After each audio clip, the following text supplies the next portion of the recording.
Hi students, hope you all will be safe and healthy. This is your English grammar class and our today's topic is adjective clause. As you know, we have discussed two main types of clauses, independent clauses and dependent clauses, in which further we have discussed different types of dependent clauses. We have discussed noun clause and today we are discussing adjective clause.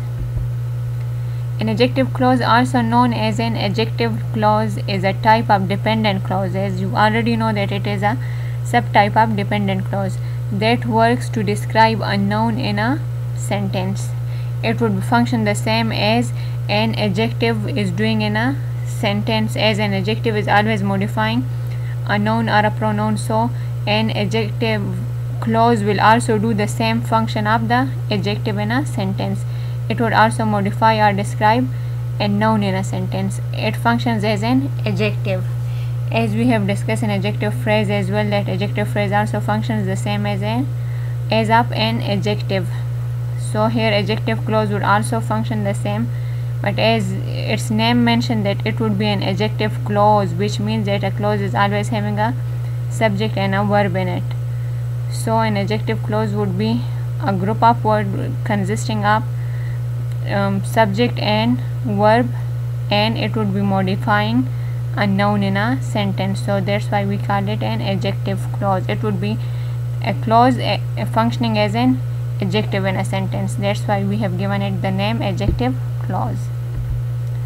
The adjective clause will follow one of these two patterns. It is always following this type of pattern, that it consisting of a relative pronoun or an adverb at the start, then its subject and then verb. As we have discussed that as it is a clause, so it would be having a subject and verb as well, but it would always started with a relative pronoun or adverb.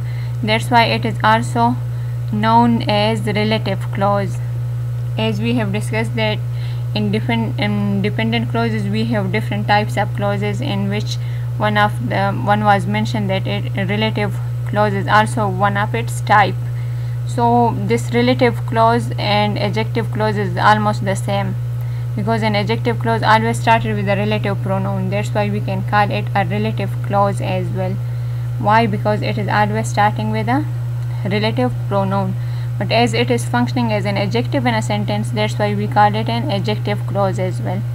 It begins with relative pronouns that are different. Relative pronouns are given here: that, which, who, whom, whose, when, where, why, and so on. So they would always be starting with these relative pronouns.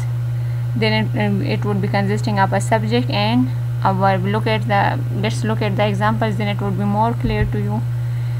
Okay, then another thing, that we have two different subtypes, we can say, are different two types of adjective clauses.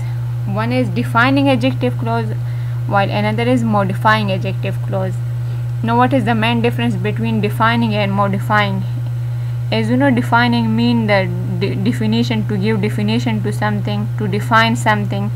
So whenever an adjective clause is defining someone or something in a sentence, then it would be defining adjective clause. Now let's look at it, that how it is defining someone or something. Also remember that it has no commas after it. Like whenever an adjective clause is defining adjective, then it would not consisting of any commas in it. Like look at the examples: the man who lives next door is a doctor. The man who lives next door is a doctor. So here you can see there is no comma in this sentence. So they are saying that defining adjective clause would be having no commas in it. Now look at the sentence, and the adjective clause is underlined in it. Who lives next door is an adjective clause. Why? Because the first thing, it is starting with a relative pronoun, that is who, then lives next door.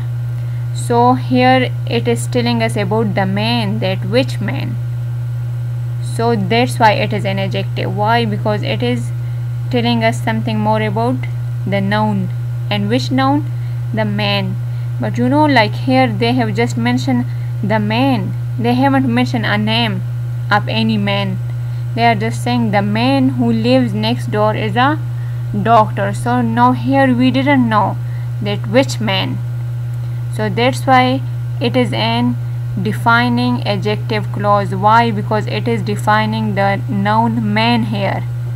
It is giving some definition to the noun man here, that which man who lives next door is a doctor. So here if we omitted this adjective clause from it and we just say the man is a doctor, so which man, the meaning would not be clear. So that's why to give further definition to the noun man we have added this who lives next door. So it is an adjective clause, but it is a defining adjective clause. Why? Because it is defining the noun man here. Look at another one, that then it would be more clear to you. Then we have modifying adjective clauses. It has commas. Remember that modifying adjective clauses always having commas in it. As you can see, Dr. Smith, comma, who lives next door, comma, is a retired surgeon. Now here, why is it called modifying adjective clause? Because it is further modifying something. Modifying mean that it is not defining it. We already know about something, but it is much more giving more description to something. That's why we are calling it modifying adjective clauses. Like look at the sentence, Dr. Smith, who lives next door, is a retired surgeon. So here this adjective clause, which is the same as mentioned in the last sentence, who lives next door, but here it is modifying Dr. Smith. It is modifying the noun here. That's why it is an adjective clause, but it is modifying adjective clause. Why? Because it is modifying the noun here. Like if we omitted this adjective clause here and we just say Dr. Smith is a retired surgeon, so still it is clear to us that Dr. Smith is a person who is a retired surgeon. So this type of modifying adjective clauses, if they are omitted from a sentence, its meaning would be still clear, but here they are just modifying Dr. Smith, that which Dr. Smith, who lives next door. So that's why we have this comma in the start and at the end of this adjective clause, because it can be, these commas functions for it, that if it is omitted, still the meaning of the sentence would be clear. So that's why we call it a modifying adjective clauses, because it is furthering modifying the noun.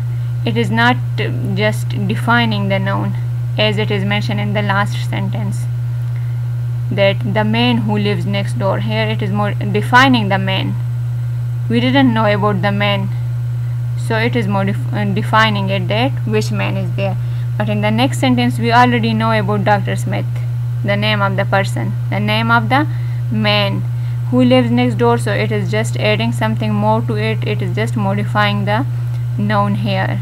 So that's why it can be omitted as well. Then we have some other types of adjective clauses. Ahmad went to the same store where Sajid bought him a shirt. Ahmad went to the same store. So here from starting from where, it is an adjective clause, where Sajid bought him shirt. Why? Because it is modifying that which store. Ahmad went to the same store. It is modifying the store, that is a noun, where Sajid bought him shirt. Sami went to study in Boston. So here you can see already as the name of a university is mentioned, so that's why we have some extra information. We have added comma here, where some of the words based universities are based. So it is giving just extra information, or it is modifying the noun Boston here, while in the previous sentence we didn't know about the store, that which store. So that's defining adjective clause, and here it is modifying adjective clause.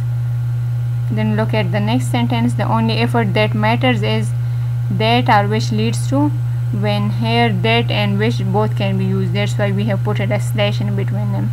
The only effort that matters is which one effort, which leads to when. So here it is an adjective clause. Why? Because it is modifying the abstract noun effort here.